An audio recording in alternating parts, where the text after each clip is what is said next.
August 31st, 1997, 4:17 a.m., Princess Diana was pronounced dead. At 4:32 a.m., 15 minutes later, Prince Charles made a phone call from Balmoral Castle to Camilla Parker Bowles. The call lasted 11 minutes. British intelligence was listening. They recorded every word. What Charles said that night would remain classified for decades, until someone leaked the transcript. Charles was at Balmoral with William and Harry. The boys were asleep. They didn't know yet. Charles had been informed at 4:05 a.m. The British ambassador in Paris called. "Your Royal Highness, I'm afraid I have tragic news. The Princess of Wales has died from her injuries." Charles sat in silence for a long moment. Then he said 3 words. "I need to call Camilla." The palace switchboard connected him. Private line. Secure. Or so he thought. But MI5 had been monitoring Charles's calls to Camilla for years. Part of standard royal security protocol. The call was automatically recorded. Camilla answered on the second ring. "Charles, what's happened? It's so late." "She's dead." Charles's voice was flat, empty. "Diana's dead." Silence. Then Camilla's voice, barely a whisper. "Oh my God. Charles. Oh my God." The ambassador just called. "She died at the hospital. Internal injuries. They couldn't save her." Are you all right?" Charles laughed. A bitter, short sound. "Am I all right? I don't know what I am. I need to tell the boys in a few hours. William and Harry, they're sleeping upstairs. They have no idea their mother just died." "Charles, I'm so sorry. This is awful." "Is it?" Charles asked. His voice changed, harder, colder. "Is it awful, Camilla, or is it finally over?" Another silence, longer this time. "Charles, don't. Not now. Not like this." "Why not? It's the truth, isn't it? We've been waiting for years. Waiting for her to stop being a problem. Waiting for her to just go away. And now she has?" "Charles, you're in shock. You don't mean that." "Don't I? Diana's been threatening us for months. Threatening to go public with everything. The Squidgygate tapes, our phone calls, the whole sordid history. She was going to destroy both of us." Camilla's voice was careful now, cautious. "Charles, you need to be careful what you say, even on a secure line. You don't know who might be listening. I don't care anymore. She's gone. Finally, she's gone. And yes, it's tragic. Yes, it's horrible for the boys. But, Camilla, we're free now, don't you see? We're finally free. Free to do what? To be together, properly. To stop hiding. To stop lying. To get married eventually. To live our lives without her always there, always watching, always threatening. Charles, Diana just died. Her body isn't even cold yet. And you're talking about us getting married? I'm talking about the truth. For 20 years, Diana has been between us. Since before I even married her. You were always the one I loved. Always. And she knew it. That's why she hated you so much. She had reason to hate me. I was sleeping with her husband. She was sleeping with half of London. James Hewitt. James Gilby. That rugby player, what's his name? She wasn't exactly faithful. She was faithful until you made it impossible. Until she realized you'd never love her. That you'd always love me instead." Charles was quiet for a moment. "You're right. I never loved her. Not the way she wanted. Not the way she deserved. I tried. God knows I tried. But it was always you, Camilla. From the beginning. And now she's paid the price for that. What do you mean?" "Diana spent 20 years competing with a ghost. With me. With a love she could never win against. That destroyed her. Made her desperate, reckless. And tonight, that recklessness killed her. She wasn't being reckless. She was being chased by paparazzi. It was an accident." "Was it?" Charles asked. His voice strange, distant. "What are you suggesting?" "Nothing. I'm suggesting nothing. I'm just saying that Diana made a lot of enemies. People in the government, people in the family, people who were tired of her threats, tired of her instability, tired of her being a problem." "Charles, stop. Right now. Whatever you're implying, stop." "I'm not implying anything. I'm just stating facts. Diana was becoming increasingly difficult. The divorce wasn't enough. she wanted more. Always more. More money, more access to the boys, more public sympathy. She was threatening to write a book, to do a tell-all interview, to expose everything about the family. And now she can't. No, now she can't. The silence stretched between them, heavy, loaded. Charles, I need to ask you something, and I need you to tell me the truth. What? Did you know about tonight? About the accident? Did you know it was going to happen? What? No, of course not. How could I possibly know? I don't know. But the way you're talking, it's like you're not surprised. Like you were expecting this. I'm in shock, Camilla. That's all. I'm processing this badly, but I didn't know. I swear to you, I had no idea this would happen tonight. But you wished for it. Charles didn't answer immediately. Charles? You wished for it, didn't you? I won't lie to you. Yes. There were times I wished Diana would just disappear. Times I fantasized about being free of her. Free of the drama, the accusations, the constant media circus. But wishing isn't the same as knowing, isn't the same as planning. My God, Charles, do you hear yourself? Your son's mother just died, and you're talking about being free, about finally getting what you wanted. What we wanted, Camilla. Don't pretend you didn't want this too. You wanted her gone as much as I did. Admit it. I wanted the situation resolved. I wanted peace. For all of us. I never wanted her dead. Didn't you? Not even a little? Not even in your darkest moments when she was calling you a Rottweiler in the newspapers? When she was making your life hell? You never once thought how much easier everything would be if Diana just wasn't there anymore? Camilla was crying now. Soft sobs through the phone. Yes. God forgive me. Yes. There were moments I wished she would disappear. But Charles, there's a difference between wishing something and having it actually happen. I feel sick. I feel like we somehow caused this by wanting it so badly. That's ridiculous. We didn't cause anything. This was an accident, a tragic, horrible accident. We had nothing to do with it. Then why does it feel like we did? Why do I feel so guilty? Because you're a good person, Camilla. Better than I deserve. Better than Diana ever gave you credit for. Don't try to make me feel better by criticizing her. She's dead, Charles.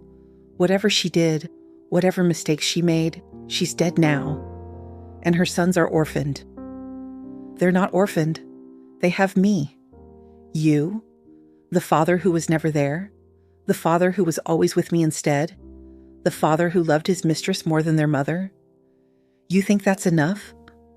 Charles's voice turned cold. I did my duty. I gave the monarchy heirs. That's what was required of me. Diana knew that from the beginning. She was 19 years old, Charles. A child. She had no idea what she was agreeing to. She agreed to be Princess of Wales. That came with responsibilities, expectations. She failed to meet them. She failed? Or you failed her? We both failed. The marriage was a disaster from the start, but it's over now. Finally, completely, irreversibly over. So what happens now? Charles took a breath. Now I tell my sons their mother is dead. Now I bring Diana's body home. Now I play the grieving ex-husband for the cameras. And then we wait. Wait for what?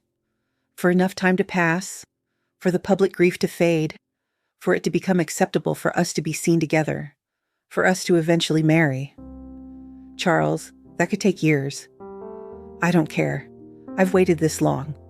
I can wait longer. As long as I know that eventually, finally, you'll be mine. Properly, publicly, permanently. And Diana? What about her? Don't you feel anything? Any guilt? Any responsibility for how things ended? I feel relief, Camilla. God help me, I feel relief. And I know that makes me a monster. I know I should be devastated. But all I can think is, it's over. The war is over, and we won. We didn't win, Charles. Diana lost. Her sons lost. There are no winners here. Maybe you're right, but at least it's finished. At least we can move forward now. Forward to what? A life built on Diana's grave? A marriage founded on her death? A marriage founded on love. Our love, which has survived everything, even Diana. I need to go. I can't do this right now. Camilla, wait. No, Charles, I need time. Time to process this. Time to figure out if I can live with what we've said tonight, what we've admitted to each other. You're not leaving me. Not now. Not after everything. I'm not leaving you.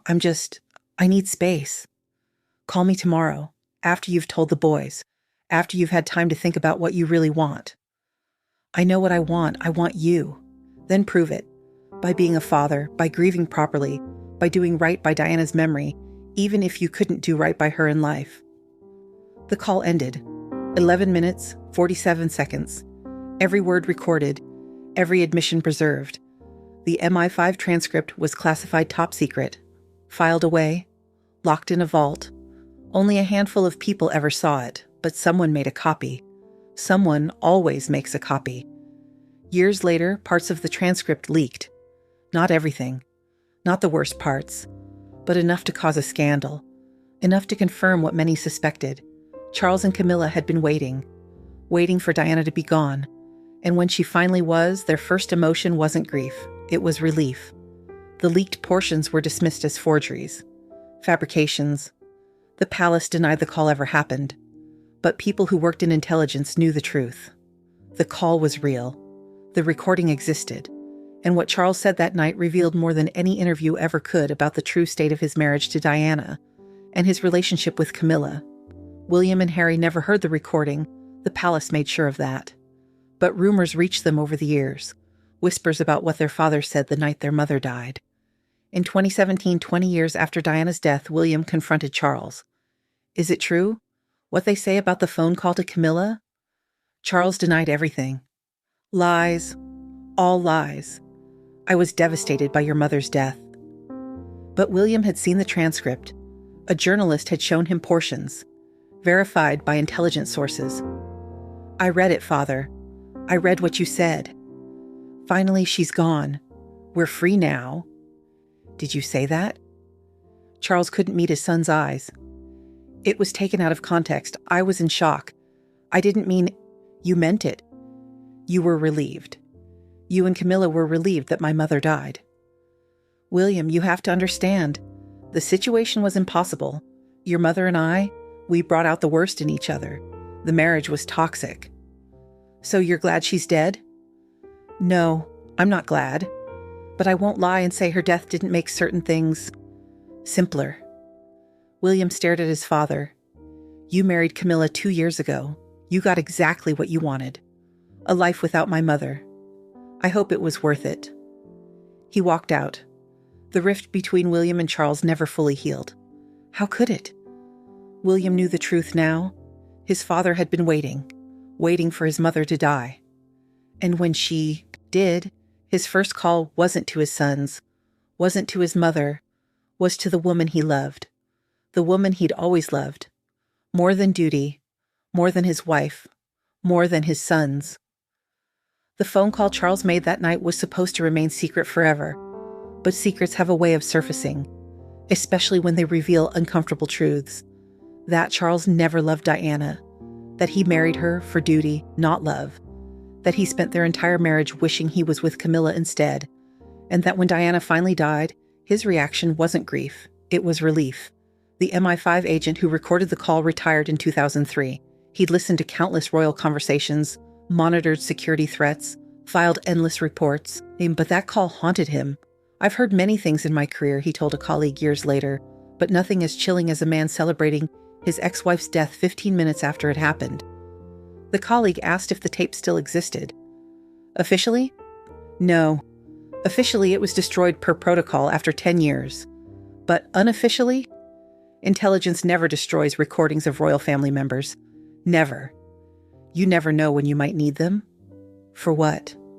Leverage, protection, insurance. If Charles ever becomes a problem, if he ever threatens the wrong people, that recording could surface very quickly. It's the ultimate insurance policy against a future king.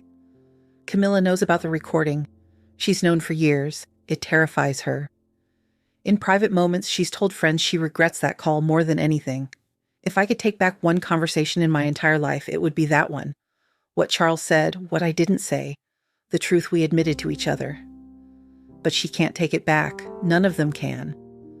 The words were spoken, the recording was made, and somewhere, in a secure vault, that 11-minute call exists. Waiting.